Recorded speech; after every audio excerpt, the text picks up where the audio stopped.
Hello everyone, स्वागत है आप सभी का आपके अपने YouTube channel target botany classes में। दोस्तों, आज हम लोग इस वीडियो में हिंदी भाषा फर्स्ट के क्वेश्चन का प्रैक्टिस करने वाले हैं, ठीक है।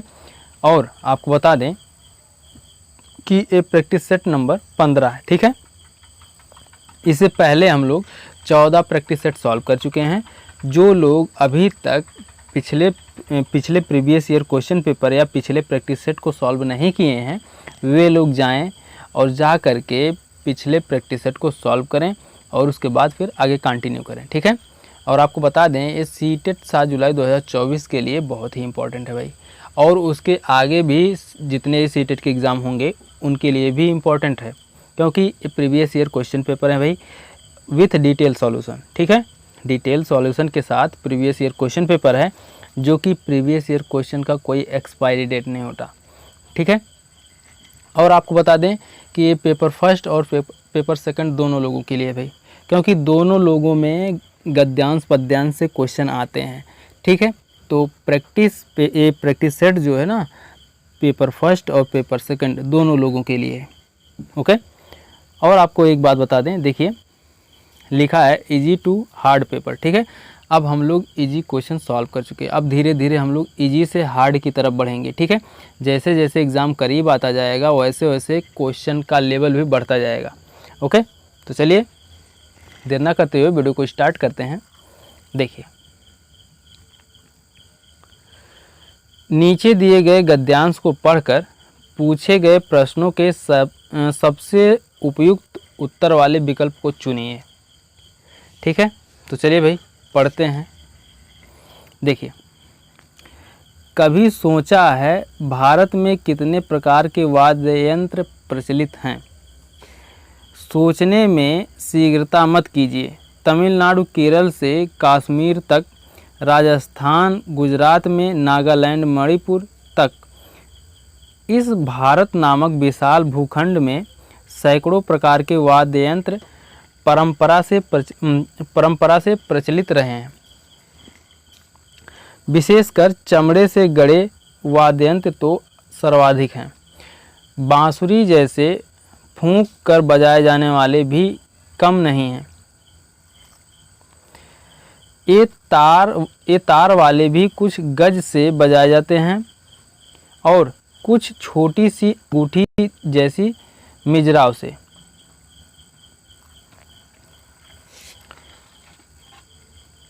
अब प्रश्न उठता है कि जिन्हें हम भारतीय वाद्य यंत्र कहते हैं, क्या वे भारत में ही जन्मे हैं या कहीं और से आए हैं?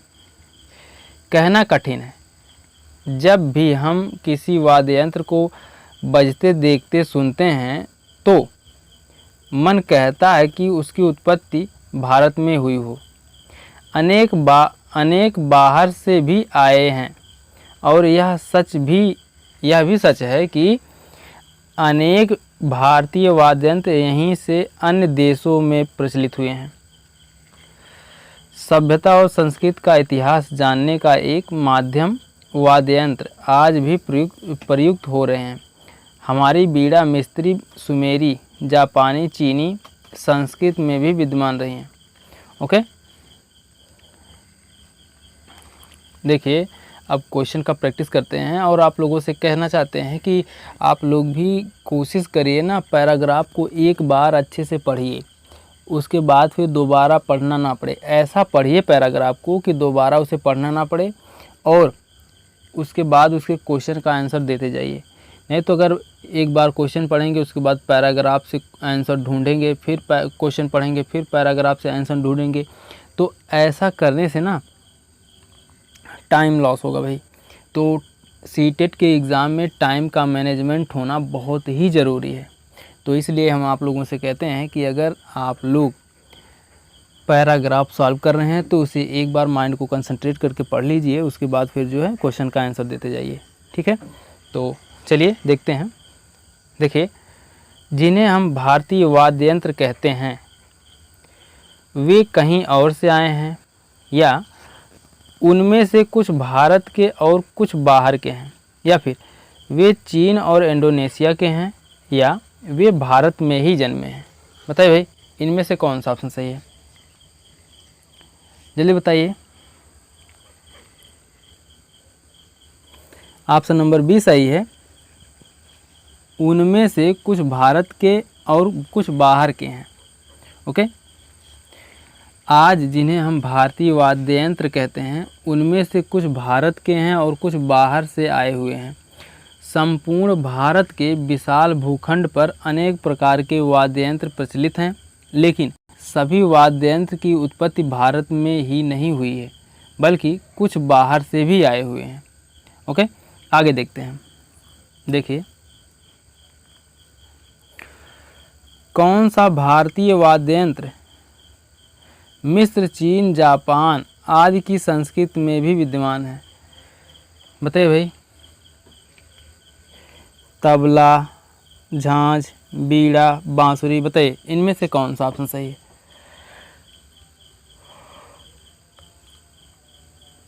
ऑप्शन नंबर सी सही है, बीड़ा। ठीक है, भारतीय वाद्य यंत्रों में बीड़ा जो मिस्र, चीन, जापान आदि देशों की संस्कृति में भी वैसे ही विद्यमान है जैसे कि भारत की संस्कृति में विद्यमान है। ओके, आगे देखते हैं अगला क्वेश्चन। देखिए,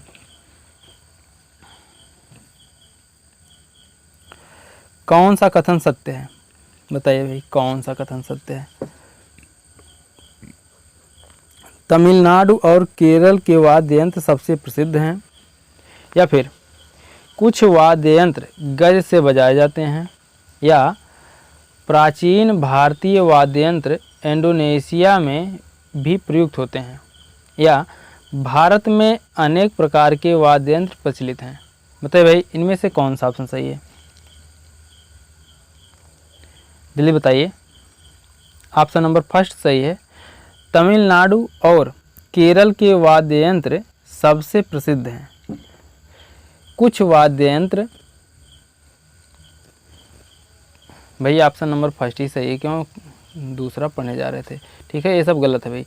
ऑप्शन नंबर फर्स्ट सही है, तमिलनाडु और केरल के वाद्य यंत्र सबसे प्रसिद्ध हैं। ओके, आगे देखते हैं अगला क्वेश्चन। देखिए,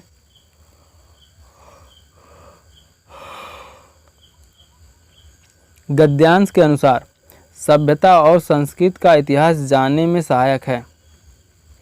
क्या सहायक है भाई? साहित्यिक ग्रंथ, वाद्य यंत्र, कलाकार, या फिर प्राचीन यंत्र? बताइए भाई, इनमें से कौन सा ऑप्शन सही है? जल्दी बताइए।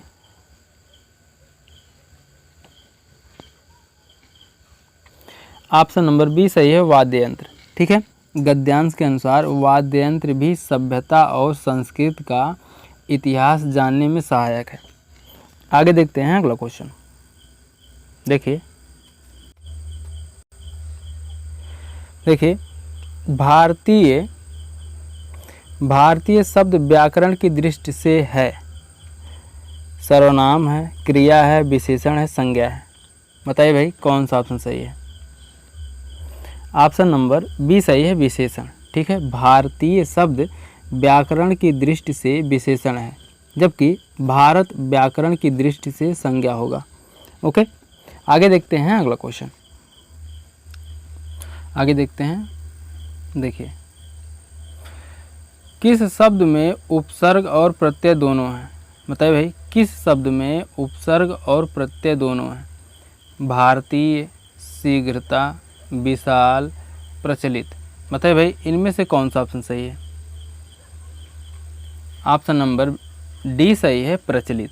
ठीक है, प्रचलित शब्द में उपसर्ग एवं प्रत्यय दोनों का प्रयोग हुआ है। प्रचलित में प्र उपसर्ग है। ठीक है, प्रचलित में, एक मिनट भाई, प्रचलित में प्र उपसर्ग है। प्रचलित में प्र उपसर्ग है एवं प्रत्यय दोनों का प्रयोग हुआ है। प्रत्यय क्या भाई? इत। ठीक है, इत प्रत्यय है, इत प्रत्यय है।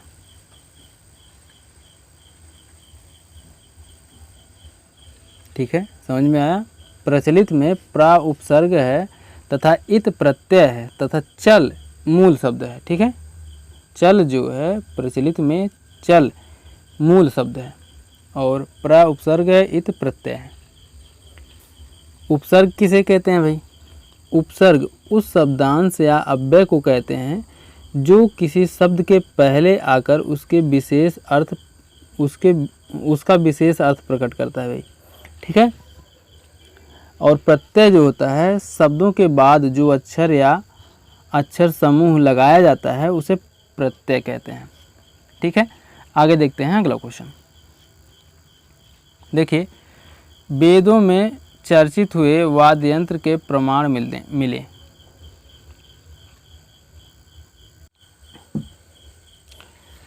किसके प्रमाण मिले भाई, बताइए?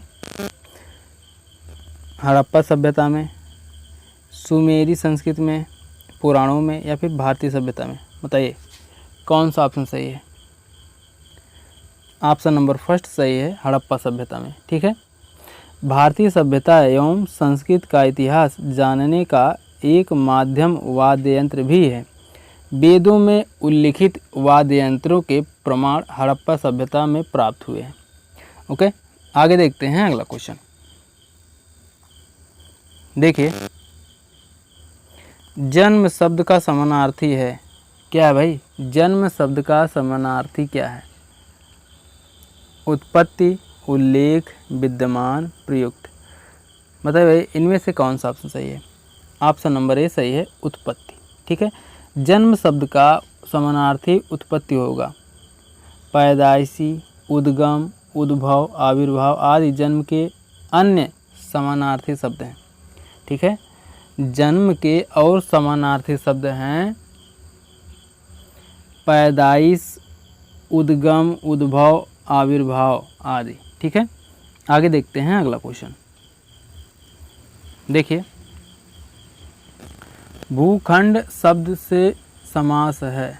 भूखंड शब्द से समास है, कौन सा समास है भाई? कर्मधारय है, द्वंद्व है, द्विगु है, तत्पुरुष है। बताइए इनमें से कौन सा ऑप्शन सही है? ऑप्शन नंबर डी सही है, तत्पुरुष समास, ठीक है। भूखंड शब्द में तत्पुरुष समास है। तत्पुरुष समास में अंतिम पद प्रधान होता है, ठीक है। तत्पुरुष समास में अंतिम पद प्रधान होता है। इस समास में साधारणतः प्रथम पद विशेषण और द्वितीय पद विशेष होता है। द्वितीय पद अर्थात बाद वाले पद के विशेष होने के कारण इस समास में उसकी प्रधानता रहती है, ठीक है। अब बात आती है कर्मधारय समास की, ठीक है। कर्मधारय यहाँ रहा भाई, ये है कर्मधारय। कर्मधारय का प्रथम पद विशेषण और दूसरा पद विशेष अथवा संज्ञा होता है, ठीक है। विशेषण प्लस विशेष बराबर कर्मधारय समास, ठीक है। देखिए, विशेषण प्लस विशेष, विशेष या संज्ञा बराबर नीचे लिख दे रहे हैं भाई कर्मधारय, ठीक है। कर्मधारय, विशेषण प्लस विशेष या संज्ञा बराबर कर्मधारय समास। इसके अतिरिक्त कर्मधारण समास में दो पदों के मध्य उपमेय उपमान का भी संबंध पाया जाता है, ओके। और उसके बाद फिर आता है द्वंद्व, ठीक है। द्वंद्व समास। द्वंद्व समास किसे कहते हैं भाई? जिसके दोनों पद प्रधान हो, दोनों संज्ञाएं अथवा विशेषण हो, वह द्वंद्व समास कहलाएगा, ठीक है। जिसके दोनों पद प्रधान हो, ठीक है, जिसके दोनों पद प्रधान हो, दोनों संज्ञाएं अथवा विशेषण हो, वह द्वंद्व समास कहलाएगा। इसका विग्रह करने के लिए दो पदों के बीच और अथवा या जैसे योजक शब्दों का प्रयोग किया जाता है, ओके।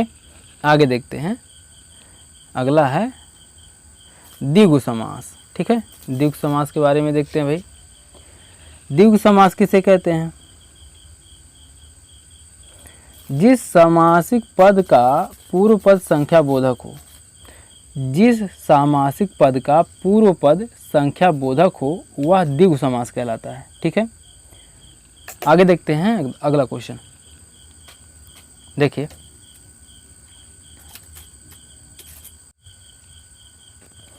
देखिए, बच्चे के स्कूल की भाषा एवं घर की एवं पड़ोस की भाषा में ... होना चाहिए। क्या होना चाहिए भाई?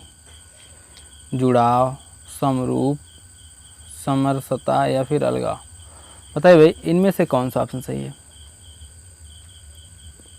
ऑप्शन नंबर बी सही है, समरूपता। ठीक, बच्चे के स्कूल की भाषा और घर एवं पड़ोस की भाषा में समरूपता होनी चाहिए। समरूपता का अर्थ है समान रूप या प्रारूप वाली, अर्थात एक समान भाषा स्कूल एवं घर तथा आसपास की भाषा एक समान होने से बच्चों का ज्ञानवर्धन आसानी से होता है। ओके, आगे देखते हैं अगला क्वेश्चन। देखिए, भाषा की पाठ्य पुस्तक में एक पाठ एकांकी के रूप में है। आप क्या करोगे भाई? आप एकांकी में आए पात्रों के संवाद याद करवाएंगे या फिर शिक्षार्थियों से एकांकी पढ़वाने के बाद उनका मंचन करवाएंगे या फिर एकांकी के मुख्य संवाद लिखवाएंगे या फिर हाव भाव के साथ एकांकी पढ़कर सुनाएंगे? बताइए भाई, इनमें से कौन सा ऑप्शन सही है? बताइए भाई, कौन सा ऑप्शन सही है? ऑप्शन नंबर बी सही है, विद्यार्थियों से एकांकी पढ़वाने के बाद उनका मंचन करवाएंगी। ओके, भाषा की पाठ्य पुस्तक में एक पाठ एकांकी के रूप में आप, यानी आप अध्यापक हैं, आप एकांकी एक दृश्य श्रव्य विधा है। हाव भाव के साथ एकांकी पाठ करने पर एकांकी का मूल भाव प्रकट होता है। ओके, फिर से सुन लीजिए, कंफ्यूज होंगे आप। भाषा की पाठ्य पुस्तक में एक पाठ एकांकी के रूप में आप एकांकी एक दृश्य श्रव्य विधा है। हाव भाव के साथ एकांकी का पाठ करने पर एकांकी का मूल भाव प्रकट होता है। ओके, आगे देखते हैं अगला क्वेश्चन। देखिए, लिखना एवं पढ़ना सीखने के संदर्भ में कौन सा कथन सबसे उपयुक्त है? बताइए भाई, लिखना एवं पढ़ना सीखने की तुलना में लिखना सीखना जटिल है या फिर लिखना सीखने की तुलना में पढ़ना लिखना जटिल है या फिर दोनों कौशल एक एक करके सीखे जाते हैं या फिर लिखना और पढ़ना सीखना समान रूप से अंतर संबंधित है? बताइए भाई, इनमें से कौन सा ऑप्शन सही है? ऑप्शन नंबर डी सही है, लिखना और पढ़ना सीखना समान रूप से अंतर संबंधित है। ठीक है, लिखना एवं पढ़ना सीखना समान रूप से अंतर संबंधित है। बालक अक्षरों को पहचानता है और लिखने के अभ्यास के द्वारा उसे आत्मसात करता है।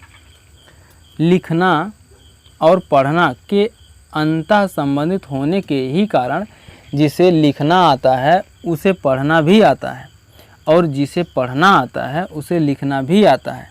ओके, आगे देखते हैं अगला क्वेश्चन। देखिए, द्वितीय भाषा सीखने के संदर्भ में सबसे कम महत्वपूर्ण है। क्या भाई? अभिभावक से प्राप्त प्रोत्साहन, भाषा की परीक्षा, अभिव्यक्ति, शिक्षक का रवैया। बताइए भाई, इनमें से कौन सा ऑप्शन सही है?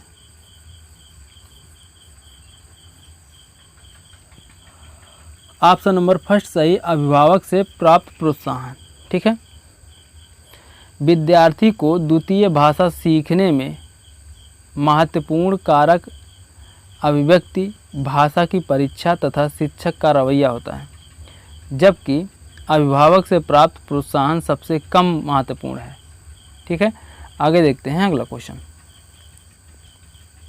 देखिए, पद्य और गद्य और नाटक हमारी ... संवेदना को धार प्रदान करने के साथ साथ हमारे जीवन के ... पहलू को समृद्ध करते हैं। बताइए भाई, इनमें से कौन सा ऑप्शन सही है? जल्दी बताइए।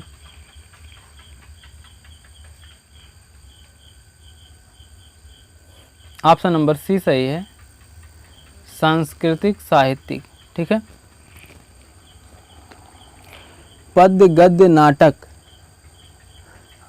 हमारी सांस्कृतिक संवेदना को धार प्रदान करने के साथ साथ हमारे जीवन के साहित्य पहलू को समृद्ध करते हैं। ठीक है, आगे देखते हैं अगला क्वेश्चन। देखिए, कोई एक भाषा ... लिपि या लिपियां में लिखी जा सकती हैं। हाँ, उसमें थोड़ा फेरबदल हो सकता है। 3, सभी, सीमित, 1। बताइए भाई, इनमें से कौन सा ऑप्शन सही है?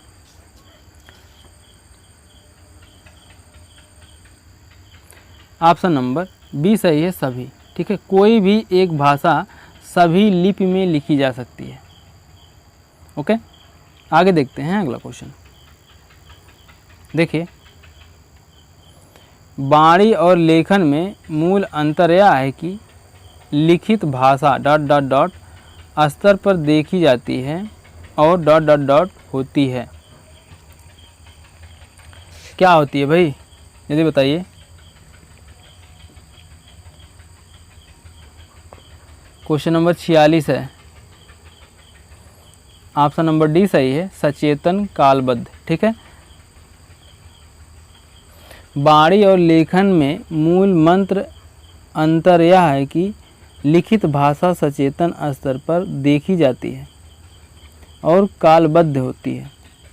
ओके, आगे देखते हैं अगला क्वेश्चन। देखिए, भाषा कक्षा में समावेशी वातावरण का निर्माण करने के लिए ज़रूरी है कि क्या ज़रूरी है भाई? बच्चों की सभी आवश्यकताओं को पूर्ण किया जाए, बच्चों को विविध दृश्य श्रव्य सामग्री उपलब्ध कराई जाए, बच्चों के प्रति अति उदारवादी दृष्टिकोण रखा जाए, या फिर बच्चों को विविध भाषाओं को पढ़ाया जाए। बताइए भाई, इनमें से कौन सा ऑप्शन सही है? जल्दी बताइए। क्वेश्चन नंबर 47 है, ऑप्शन नंबर डी सही है, बच्चों को विविध भाषाओं को पढ़ाया जाए। ओके, उच्च प्राथमिक स्तर पर बोले भाई, भाषा कक्षा में समावेशी वातावरण का निर्माण करने के लिए ज़रूरी है कि बच्चों को विविध भाषाओं को पढ़ाया जाए। ओके, आगे देखते हैं अगला क्वेश्चन। देखिए, उच्च प्राथमिक स्तर पर हिंदी भाषा शिक्षण का सर्वाधिक संबंध है। किससे संबंध है भाई सर्वाधिक संबंध? बताइए। क्या ही बताएं भाई, पक पक पक पक डिस्टर्ब करके रख दिए। चलिए भाई देखते हैं। पढ़ी सामग्री के बारे में आलोचनात्मक चिंतन से, या फिर हिंदी की व्याकरणिक व्यवस्था को जानने से, या फिर सृजनात्मक लेखन की अनिवार्यता से, या फिर हिंदी की ध्वनियों को सिखाने से। भाई रोड से जा रहा है, अब रोड से तो रोक नहीं सकते, ठीक है, आवाज़ तो करेगा भाई, कोई बात नहीं, हम लोग विदेश से नहीं आए हुए हैं, ठीक है। अगर रोड के किनारे घर है तो जाहिर सी बात है पेड़ पौधे, जीव जंतु और विभिन्न प्रकार की गाड़ियों की आवाज़ तो आएंगे ही, ठीक है। आगे देखते हैं। बताइए भाई, इनमें कौन सा ऑप्शन सही है? बताइए। ऑप्शन नंबर बी सही है, हिंदी व्याकरणिक व्यवस्था को जानने से, ठीक है। उच्च प्राथमिक स्तर पर हिंदी भाषा शिक्षण का सर्वाधिक संबंध हिंदी की व्याकरणिक व्यवस्था को जानने से है। पढ़ी सामग्री का आलोचनात्मक चिंतन, सृजनात्मक लेखन उच्च प्राथमिक स्तर का विषय नहीं है। अक्षरों को पहचान कर संगत ध्वनियों का उच्चारण प्राथमिक कक्षा का पाठ्यक्रम है।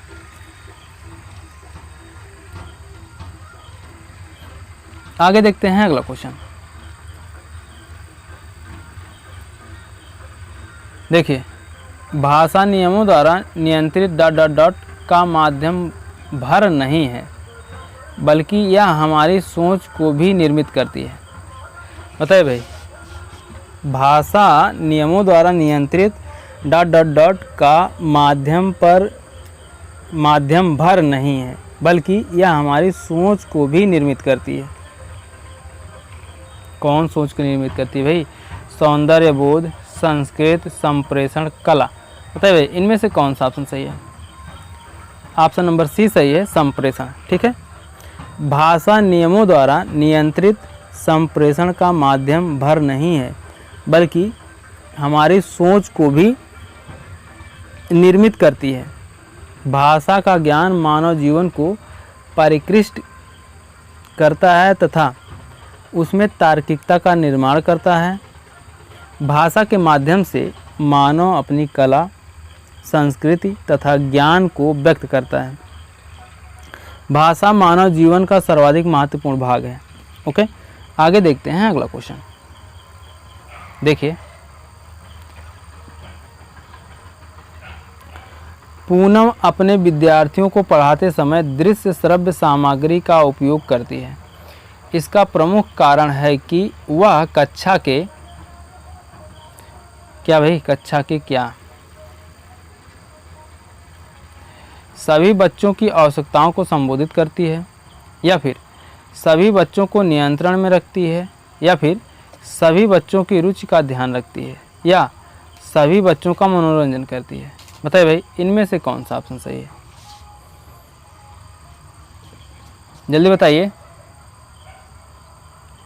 ऑप्शन नंबर सी सही है, सभी बच्चों की रुचि का ध्यान रखती है। ठीक है, यदि कोई अध्यापक या अध्यापिका अपने विद्यार्थियों को पढ़ाते समय दृश्य श्रव्य सामग्री का प्रयोग करते या फिर करती हैं, तो इसका प्रमुख कारण यह है कि वे अपने कक्षा के सभी विद्यार्थियों यानी छात्र छात्राओं की रुचि का ध्यान रखते हैं या रखती हैं।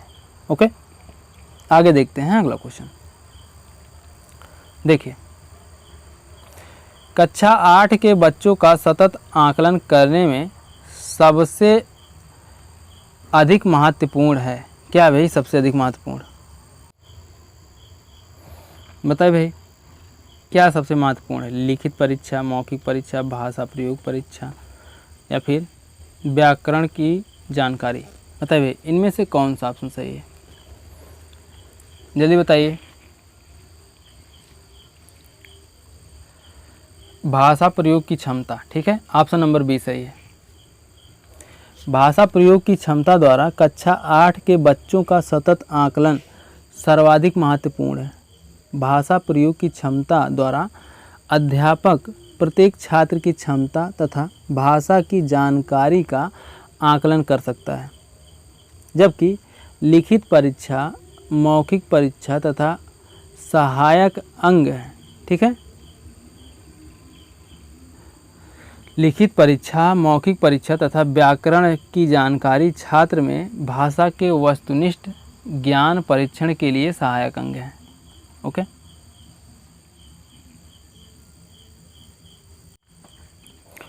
एक बार फिर से भी सुन लीजिए।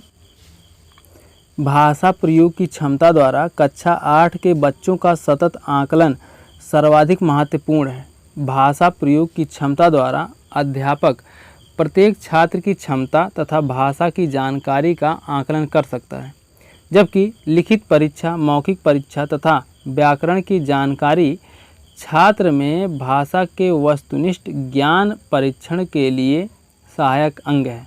ओके, आगे देखते हैं अगला क्वेश्चन। देखिए,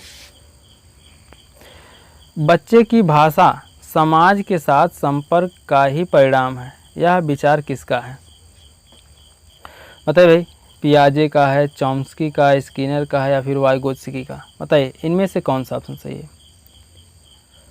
ऑप्शन नंबर डी सही है, वाइगोत्स्की का। ठीक है, बच्चे की भाषा समाज के साथ संपर्क का ही परिणाम है, यह कथन वाइगोत्स्की ने कहा था। भाषा अर्जित करने की स्थिति में बच्चे अगला क्वेश्चन है भाई, भाषा अर्जित करने की स्थिति में बच्चे क्या करेंगे भाई, बताइए।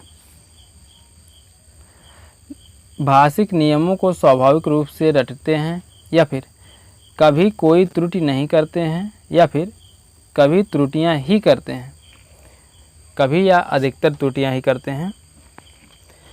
भाषिक नियमों को स्वाभाविक रूप से ग्रहण करते हैं, बताइए भाई इनमें से कौन सा ऑप्शन सही है। ऑप्शन नंबर डी सही है, भाषिक नियमों को स्वाभाविक रूप से ग्रहण करते हैं। ठीक है, भाषा अर्जित करते समय विद्यार्थी भाषिक नियमों को स्वाभाविक रूप से ग्रहण है।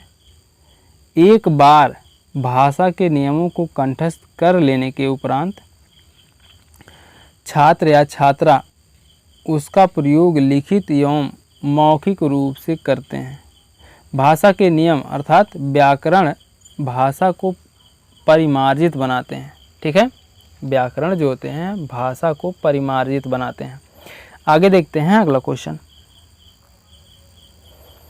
देखिए, रमेश 7वीं कक्षा में पढ़ाता है। वह सामान्य बातचीत में ठीक है, लेकिन पढ़ते समय वह बार बार अटकता है। यह संभवतः ... से ग्रस्त है। किससे ग्रस्त है भाई? डिसलेक्सिया से।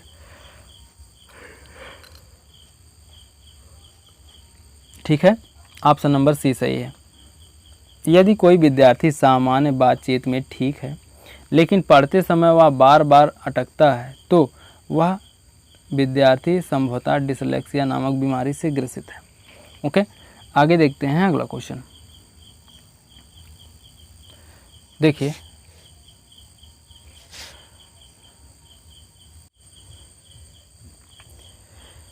निम्नलिखित काव्यांश को पढ़कर दिए गए प्रश्नों के सही सबसे उपयुक्त उत्तर वाले विकल्प को चुनिए। ठीक है, पद्यांश पढ़िए भाई, काव्यांश है। ना अवरोध कोई, ना बाधा कहीं है, ना संदेह कोई, ना व्यवधान कोई है। बहुत दूर से हैं दिशाएं बुलाती,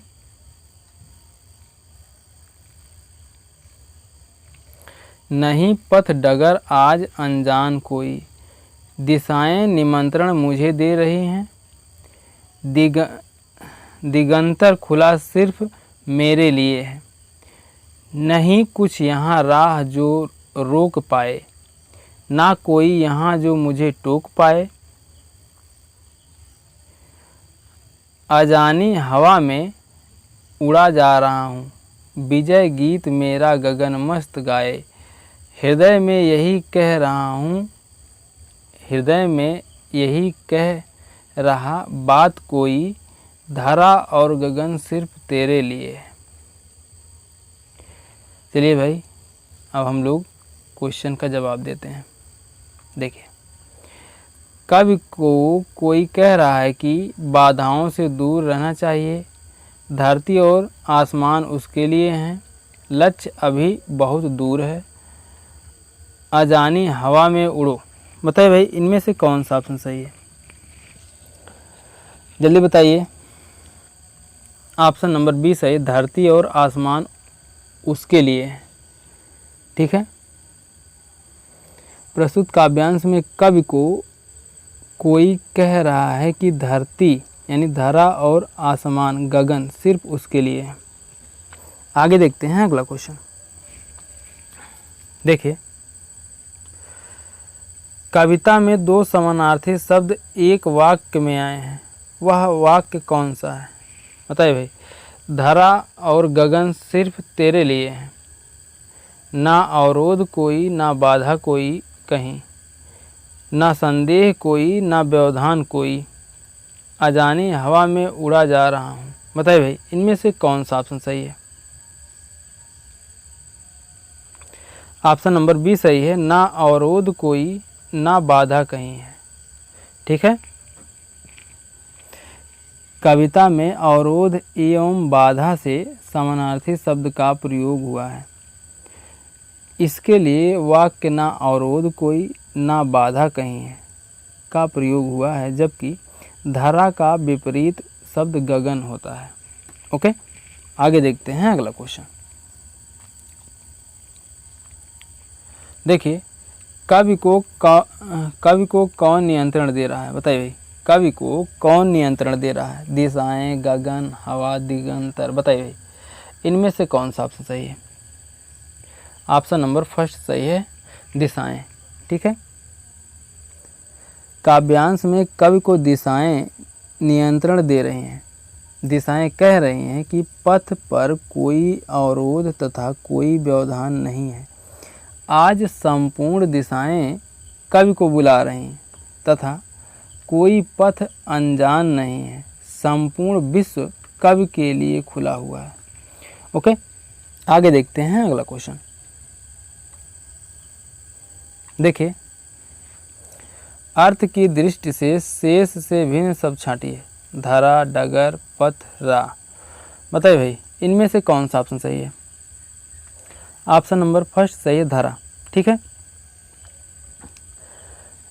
अर्थ की दृष्टि से पथ, डगर तथा राह तीनों परस्पर समानार्थी शब्द हैं, किंतु धरा धरती पृथ्वी का पर्यायवाची होता है। ठीक है, धरा धरती और पृथ्वी का पर्यायवाची होता है। आगे देखते हैं। अतः अर्थ दृष्टि से शेष से भिन्न शब्द है। आगे देखते हैं। देखिए, कवि का विजय गीत कौन गा रहा है? बताइए भाई, कवि का विजय गीत कौन गा रहा है? जल्दी बताइए। आकाश, धरती, दिशाएं, हवा।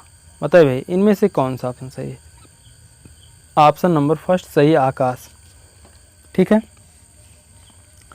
काव्यांश में कवि का विजय गीत आकाश गा रहा है। आकाश ने कवि के लिए संपूर्ण विश्व, धरा तथा गगन को स्वतंत्र का दिया है। ठीक है, कवि कहीं जा रहा है, उसको किसी प्रकार की बाधा, व्यवधान एवं डर का सामना नहीं करना पड़ रहा है। ठीक है, आगे देखते हैं अगला क्वेश्चन। देखिए, कोई शब्द व्याकरण की दृष्टि से, बताइए भाई, कोई शब्द व्याकरण की दृष्टि से क्या है? सर्वनाम है, विशेषण है, अव्यय है, क्रिया है। बताइए भाई, इनमें से कौन सा ऑप्शन सही है?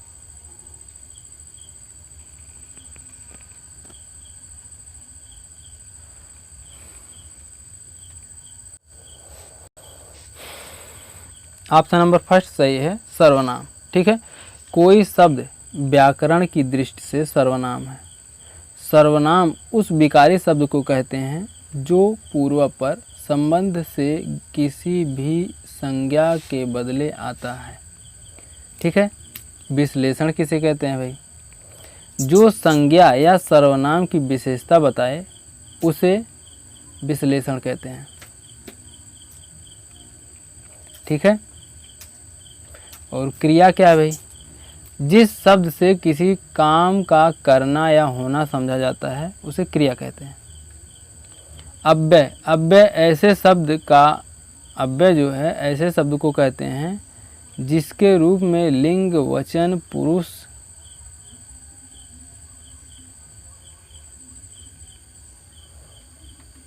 कारक इत्यादि के कारण कोई विकार उत्पन्न नहीं होता। ओके, तो दोस्तों ये तो थे हिंदी के 30 महत्वपूर्ण प्रैक्टिस सेट, और आप लोग कमेंट करके बताइए कि आप लोगों का कितना क्वेश्चन सही हुआ। ठीक है, कितने प्रैक्टिस सेट सॉल्व हुए हैं। और आप लोगों से कहना चाहते हैं कि अगर आप लोग आपके अपने YouTube channel target botany classes पर नए हैं तो चैनल को सब्सक्राइब कर लीजिए और बेल आइकन को भी प्रेस कर दीजिए ताकि हमारे हर नए वीडियो का नोटिफिकेशन आप तक हमेशा पहुंचता रहे। मिलते हैं नेक्स्ट वीडियो में, तब तक के लिए जय हिंद, जय भारत, वंदे मातरम।